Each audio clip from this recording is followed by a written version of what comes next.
Hello again, welcome back.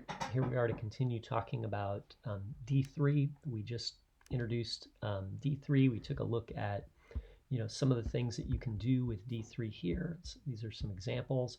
And why don't we get started ourselves? Let's make our own document-driven project, right? So to do that, I'm going to go to back to the lesson here. And I'm going to look at the getting started section, right? So this will kind of walk you through just some of the basic ideas, right? And then we'll get into the homework, okay? So first of all, at the top here, I've got a script tag. So this looks like your typical script tag that you would put in any HTML document. So we need to make an HTML document and add this script to that document, right? So what I think I'll do is I have some notes for class here. I got a D3 folder. Maybe I'll make a new folder here. I'm going to make a new folder. Let's call it D3 example. How about that, right? And then I'll open this up in Visual Studio, and I'll add a new document, and it will be a new file. So I did Command N. Wait, I did Command N. Made a new document, and I'm going to call it index.html. So we'll just do this in the simplest possible way. You know what I mean? We could add more files and folders, but why don't we just start with an HTML document, okay? And let me move these windows around so I have a little more space. And what I'd like to do here is I'd like to just start my basic HTML document. So I'll just put the doc type in there, the HTML tag, the body tag. Wait, I need the head tag first. There we go, head tag. Body tag done.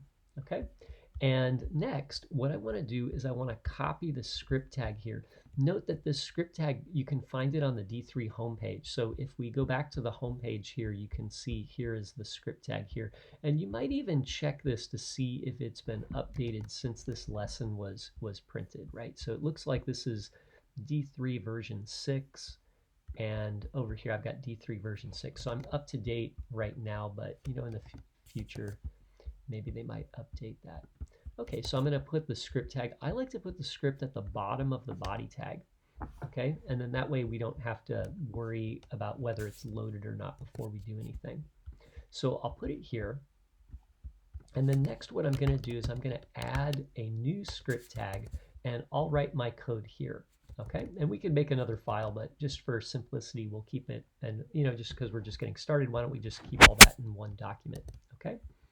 So let's display some elements, right? So D3, if you're familiar with jQuery, D3 is a little bit like jQuery, so you don't need to mix D3 and jQuery. Basically, D3 can do like almost all the things jQuery does, right? And it does some more things that jQuery doesn't do, and jQuery might have a few things that D3 doesn't do, but they have a lot of overlap, okay? So essentially here we use D3 to represent the D3 library and the code that's in D3. So this variable here is a global variable that we can call methods on. And when you call select on D3, it selects some element in your page. So you can select the body tag. Let's copy this and paste it here, and then you can select all the things inside the thing that you've selected. And the way that D3 works is it always returns itself from a call to D3. So that means that you can chain methods together. So when we say D3 select, then we can say D3 select all and make another method call. So what I'm going to do here is I'm going to call D3 and call select body. So that should select this element, right? Because it matches. Right, we can put any CSS selector here in select. So if we had something with an ID name called, cool stuff, we could, connect to cool stuff, right? But if you have, and that has a hashtag in front of it because it's a ID name, but if it's just the tag itself, you can just name the tag. So I'm going to select the body tag, okay? Next, when you say select all, it says, hey, why don't we just get all the elements. This is like select a single element and it gives us the first one, kind of like query selector, right? When we say select all, it's kind of like query selector all, right? And you can put any CSS selector here. Any valid CSS selector will work here. Now you'll notice I'm putting in div, and there are no divs. Now, if there were some divs, it would select them. And actually, you'll see later that as we work with this, we can select something that isn't there, and we can tell D3 to append those elements and make them if they don't exist, or use the existing ones if they do. Okay? So next, let's add some data, right? So here I've got select all, and then I'm going to add some data to D3. Now remember, D3 is data-driven documents, right?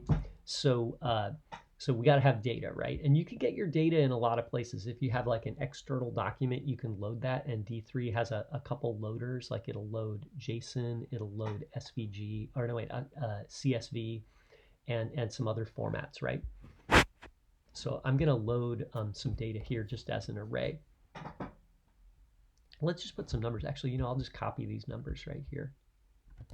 Right, so we're going to say data, and then we include an array. And you could have objects here. They could be strings. They could be, numbers like I have, or anything, right?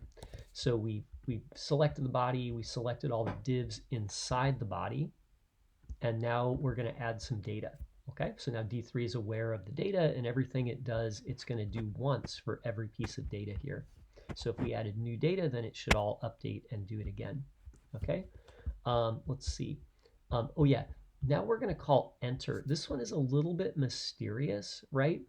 But when we say enter, this is the point where we're telling data like, hey, let's enter the data. And if something here that we've tried to select doesn't exist, why don't you create and add it? Okay, so be aware that that we're going to go through this data and that we might need to add some elements. Okay, so you just say, when you say enter, we don't need to include any parameters, right? So we'll say enter, and now the next step is I want to actually create a div, one div for each one of these things, right? So I'm going to say dot append. And we can say what that element is. So I'm going to say, let's append a div, one for each element in our array. Okay, and there we go, right? So let's take a look and see what it looks like in the browser. Now it's not going to look like much yet, right? But let's just see if it's working so we can kind of test our work. So I've got my HTML document here. You know what? I noticed I made this this page, but it doesn't, like, I made the HTML document later, so it doesn't show me the live server link. So I'm going to right click on this file and choose open with live server. Okay, so there's my page. Doesn't look like much, it's totally blank, but let's see if it worked. I'm going to right click and inspect. Okay, so if everything's working, oh, I might have an error, right? So let's check that. And then if everything's working, it should have added a div, one for each piece of data. And I've got 1, 2, 3, 4, 5, 6, 7 pieces. So I should have 7 divs in the body tag. So let's open this up. Oh, look, there's my empty divs, right? So it looks like it's working, right? I don't know what this error is. Oh, it just says, oh, can't find the favicon. So ignore that, right? Okay. Okay, great. So it looks like everything's working, right? So let's continue, right? So here's a cheat sheet for you. So just getting started, what we have here is kind of like boilerplate code for our D3 projects. A lot of projects are going to start this way, okay? They're going to, select the body, or, you could put some other element here. Let's actually try that just for fun. So let's imagine, I want to make sure that my D3 document, everything ends up inside here, D3 elements here, right? Okay, so maybe I can give this div right here, I can give it an ID name. I'll call it viz. I don't know why, okay? And so over here, I'll choose select, and then I'll use ID viz, right? And now this will be the starting point or the root for my selection, and then I'll try and select all the divs that are inside viz, okay? And let's refresh the page here and take a look at what happened, right? So when I open up the body tag here, you can see that there's a div called viz, and when I open it up, there should be 7 divs inside there, okay? So great, everything's working, right? And so again, you can come back to this cheat sheet section just to get started. So if you're like, yeah, I can't remember, was it select all, like where do I put data, when do I do enter, right? Just come back to this, and this is kind of like your starting place, okay? So let's talk about working with elements now. So far we've done all of this down to here, but maybe I want to take every one of these numbers and display it, right?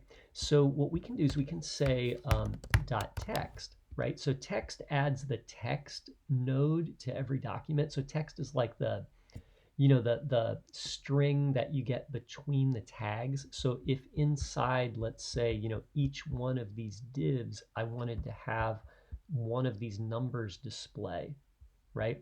Then I could do it here inside text, right? So let's try that. I'm gonna rearrange my windows here.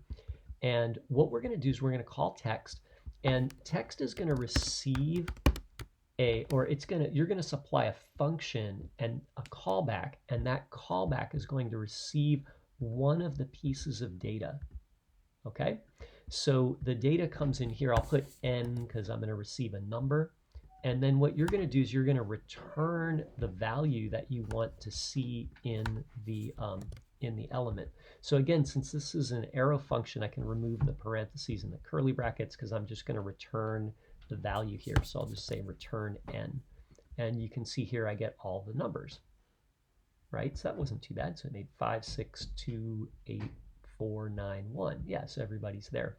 And if you want to do something with those numbers first, because they're prices, maybe you want to put the $ in front of them like this, and now they show up as prices. Maybe you want to format them with toFixed. So any regular old-fashioned JavaScript will work in here. So if I say toFixed and let's toFix them with 2 decimal points, then they look like this, okay?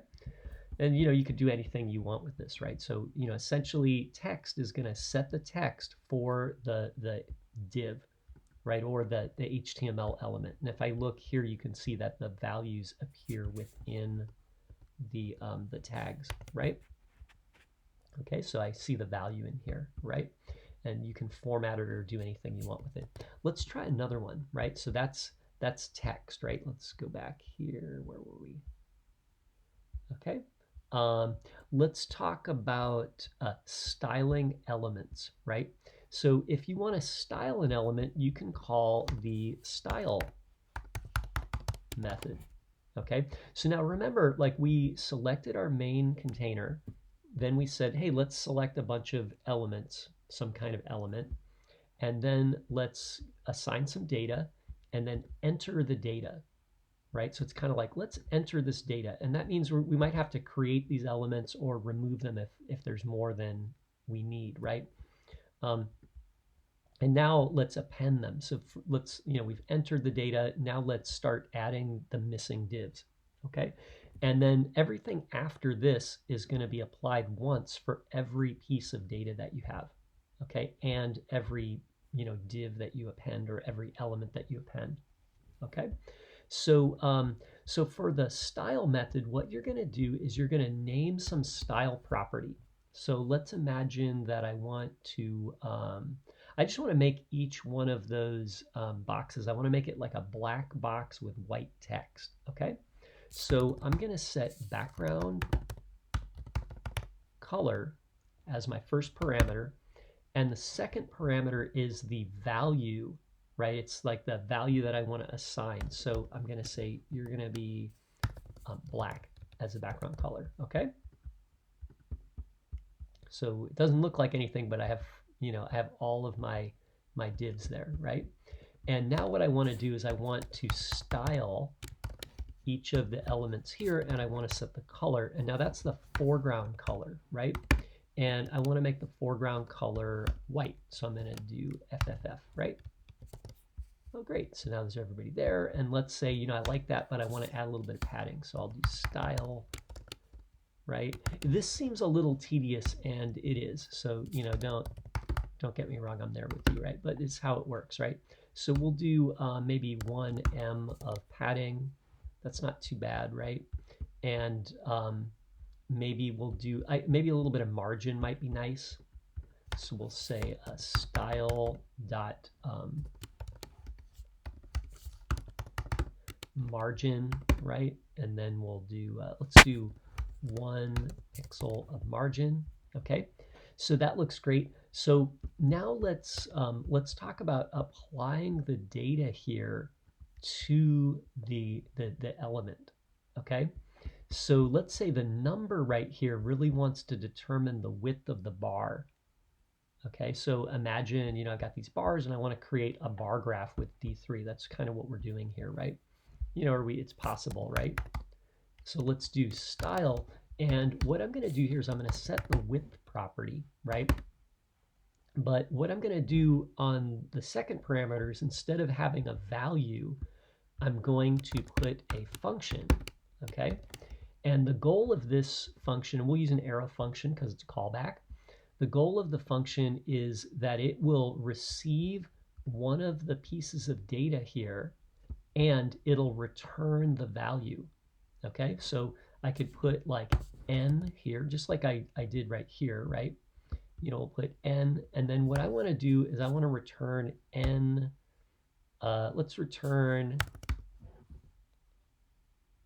do n times, actually it's going to be $ curly brackets. I need this because I want to do percent, right? So I want this to read as, you know, 60%, right? So I can do percentage width. So my numbers, they all look like they're single digits, so they go up to 90. So maybe if I did, you know, n times 10 plus percent, right? Oh, hey, that doesn't look too bad, right?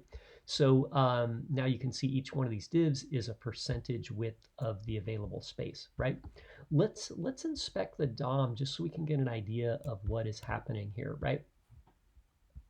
So you'll see here I've got my body tag, I've got my div that's ID viz, and when I open that up, I have one div for each of the bars that I've created, right? So here's the second one and the third one, right? And when I click on the div here, you can see it's got a style, background color. It has a RGB color that we set right here. It kind of just converted this hex color right to an RGB color, but that's okay. And then it's got a foreground color, and then it has padding. So all the styles that we added here were created as inline styles and added to the tag, right? And there we go. So anyway, so that's a good stopping place for this video. That should get you started. Read through the lesson, and there's a few more things in there, and then we'll get into the homework, right? So you can try, we'll cover a couple more things in the lesson, but maybe this is a good spot to stop here. You can experiment on your own, maybe add some more styles, maybe use the number here to do something else, right? Apply some different styles. Maybe try experimenting with the formatting of the value, okay? So anyway, thanks for watching, and we'll continue in the next video.